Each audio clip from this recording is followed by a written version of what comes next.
আজ তোমাদের সাথে শেয়ার করব হেলদি অ্যান্ড টেস্টি পোহার রেসিপি, আর যেটা তোমরা খুব ইজিলি ব্রেকফাস্টে বানিয়ে ফেলতে পারবে। এটা কিন্তু খুব চটজলদি তৈরি হয়ে যায়।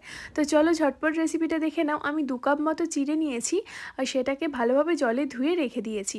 আর তারপর কিছু সবজি আমি চপারে চপ করে নিয়েছি কিছুটা ক্যাপসিকাম, একটা গাজর, একটা পেঁয়াজ আর 2টো কাঁচা লঙ্কা ভালোভাবে চপ করে রেখে দিয়েছি। আর তারপর একটা কড়াইয়ে পরিমাণ মতো সাদা তেল দিয়ে দিয়েছি 1 চামচ মতো কালো সর্ষে আর একটু কারি পাতা। তো সেটা নেড়েচেড়ে নিয়ে চপ করা সবজিটা দিয়ে দিয়েছি পরিমাণ মতো নুন, চিনি আর একটু হলুদ।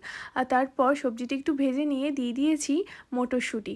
আর সমস্ত কিছু ভালোভাবে ভেজে নেওয়ার পর দিয়েছি ভিজিয়ে রাখা চিড়েটা।